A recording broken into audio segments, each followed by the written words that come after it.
Bienvenidos, soy Óscar Valladares y esto es En Contexto. Hoy vamos a analizar la guerra comercial emprendida por Estados Unidos. Este miércoles 2 de abril, el presidente Donald Trump proclamó el Día de la Independencia Económica de los Estados Unidos, dando inicio a una política arancelaria que afectará incluso a importantes aliados de su país. Por otra parte, analizaremos el tema del crimen organizado en la región. Veremos el impacto que la violencia generada por grupos como el Tren de Aragua vienen teniendo a nivel regional. Y por último, analizaremos la sentencia en contra de Marine Le Pen, líder del Frente Nacional, partido antes llamado Frente Nacional. Una sentencia que en caso de ser ratificada reconfiguraría el escenario político francés. Bueno, empecemos con el tema del crimen organizado en la región. De acuerdo con un informe de Inside Crime, fundación dedicada a estudiar los peligros y los elementos que afectan la seguridad a nivel regional, tenemos que América Latina y el Caribe continúan siendo uno de los principales epicentros globales de violencia. Para analizar este tema nos acompaña Maybord Petit, investigadora, escritora y politóloga especializada en crimen organizado. Maybord, gracias por acompañarnos. Un placer, Óscar, estar contigo y con tu audiencia. Gracias. Bueno, si bien en América Latina siempre ha existido violencia y problemas debido a factores como el terrorismo, las pandillas y el narcotráfico, actualmente se percibe una sensación de aumento de la criminalidad y incremento de las actividades de organizaciones como, por ejemplo, el Tren de Aragua. ¿Qué es lo que está sucediendo? ¿A qué se debe este aumento de la criminalidad a nivel regional? Hay un punto clave que hay que entender en todo esto. Me has preguntado por el Tren de Aragua y una de las organizaciones que tal vez puede compararse con este nuevo fenómeno del crimen podría ser las maras salvatruchas de El Salvador.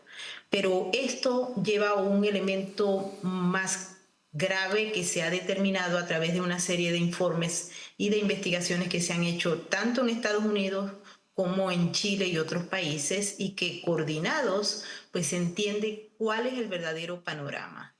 Los grupos como el Tren de Aragua tienen tres elementos claves que quisiera destacar. Número uno, son criminales que surgieron en las cárceles, tales como también pasó una experiencia en Brasil, y estos grupos en el proceso que se fueron desarrollando lograron vincularse con agentes del régimen venezolano.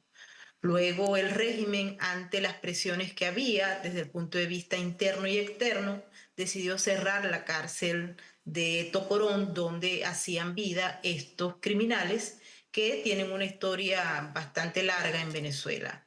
Cuando se produjo el gran número de personas que salieron de Venezuela, y salieron porque estaban en buena medida huyendo del régimen o por las condiciones económicas en las que se encontraba el país.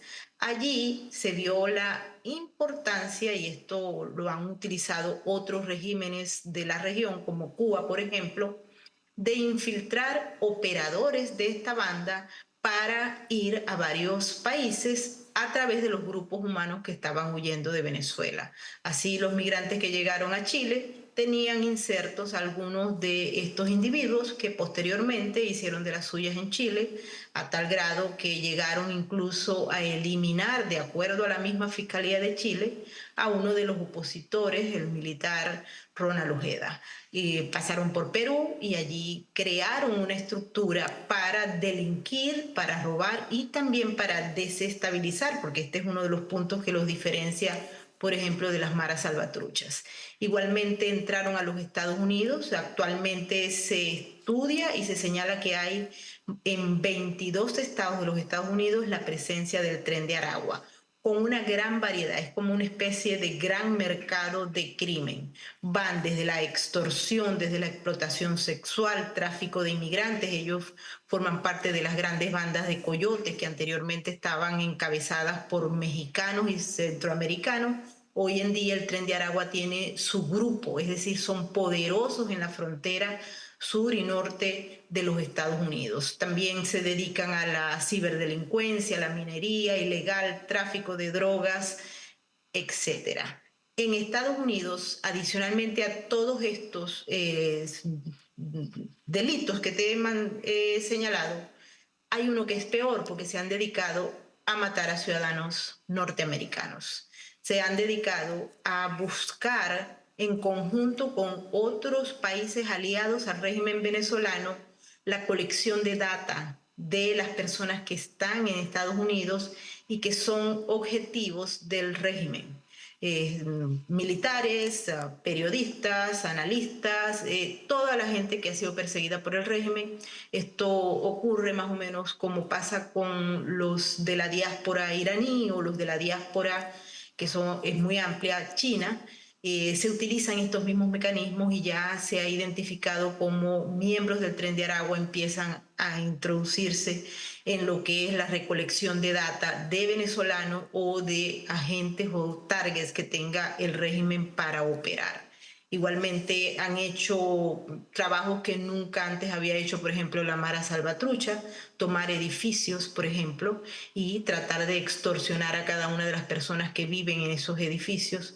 Los hay en los mercados, en las pequeñas tiendas, bodegas, etcétera. En la ciudad de Nueva York, que es donde yo vivo, opera de esta manera. Y ha sido muy difícil en un principio porque el Tren de Aragua no tiene una membresía, es decir, los miembros no se van a identificar, así como ustedes pueden buscar a un miembro del cartel de Sinaloa y no lleva una camiseta que dice yo soy del cartel de Sinaloa. Y ha sido un trabajo, un reto importantísimo que han acometido algunas de las agencias de inteligencia de los Estados Unidos que empezaron a identificar a los criminales y posteriormente las estructuras de cómo se movían a tales extremos que hay un reporte que señala que el Tren de Aragua es tal vez una de las grandes agrupaciones que posteriormente pasó a ser agrupación terrorista y luego subió de categoría, pero que opera de una manera que aquí mismo en Estados Unidos no se habían enterado que podían operar así. Operan desde el relieve, pero también desde los suburbios.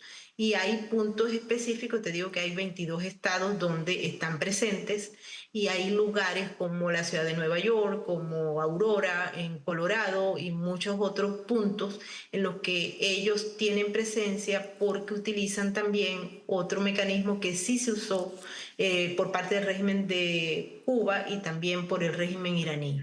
Llegan a donde están los venezolanos, llegan con los grupos de venezolanos que huyen del régimen, se disfrazan de muchas veces de opositores, pero empiezan a trabajar como hormiguitas en estructuras de células disipadas. No necesariamente trabajan para que la gente los vea en conjunto, sino que trabaja cada quien en su elemento. La gran discusión que se está dando y que creo que debe asumirse es que hay sobre el tema del Tren de Aragua doble narrativa. El régimen ha decidido, uno, utilizar todo el aparato de propaganda para informarle al planeta e imponer el relato de que el Tren de Aragua no existe y que ellos lo volvieron polvo cósmico desde que el régimen prácticamente cerró la cárcel de Tocorón, que parecía un hotel 5 estrellas más que una prisión. Y allí, inmediatamente, cuando se empieza a conocer las actividades del Tren de Aragua en Chile, en Perú, en Colombia, etcétera, el régimen trata de bajarle la velocidad porque sabía que iban a descubrirse las vinculaciones que tiene con el régimen. A posteriori, cuando realmente explota en Estados Unidos la presencia del Tren de Aragua, el régimen impuso una nueva narrativa que señala que el Tren de Aragua o los que quedaron, las cabecillas que quedaron, se fueron a trabajar para la oposición y para unos líderes de Colombia como el expresidente Iván Duque o el presidente Uribe. Maybord, Obviamente, estos son relatos que tratan de, permíteme para que termine la idea, tratan de borrar desde el punto de vista mediático lo que es la realidad, y es que el Tren de Aragua tiene vínculos con el régimen, opera en función del régimen y envía mucho dinero de estos crímenes que comete al régimen en Caracas. ahora, más allá de la muerte, por ejemplo, de un disidente de un disidente en Chile, un ex militar, por parte de miembros del Tren de Aragua. ¿Qué factores evidencian los vínculos que mencionas? Hay varios factores, de acuerdo al informe que yo considero que es el más claro al respecto, que inicialmente lo hizo el Centro para una Sociedad Libre y Segura y que posteriormente se materializó en varias presentaciones que se hicieron ante el Congreso de los Estados Unidos.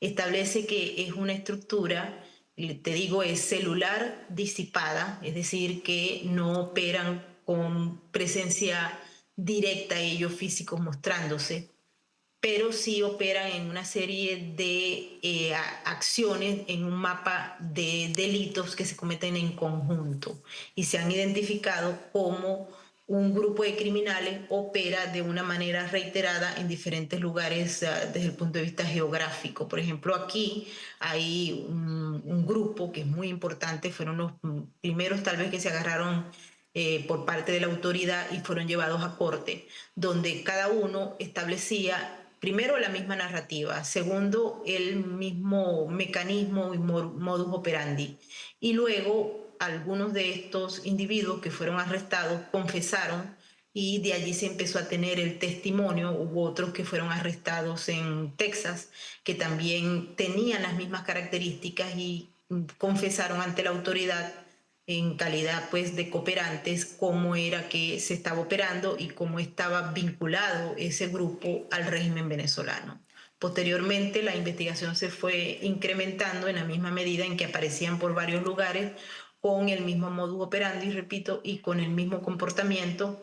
Hubo un elemento que jugó en el marco de la polémica y que ha sido aprovechado no solamente por el régimen de Nicolás Maduro, sino por medios o ONGs que tienen un discurso y una política diferente a la que en estos momentos está en la Casa Blanca y han dicho, por ejemplo, lo deportaron a El Salvador porque tenía una estrella o porque tenía un X tatuaje. Y eso, en el fondo, cuando tú revisas la información, no tiene nada que ver lo del tatuaje.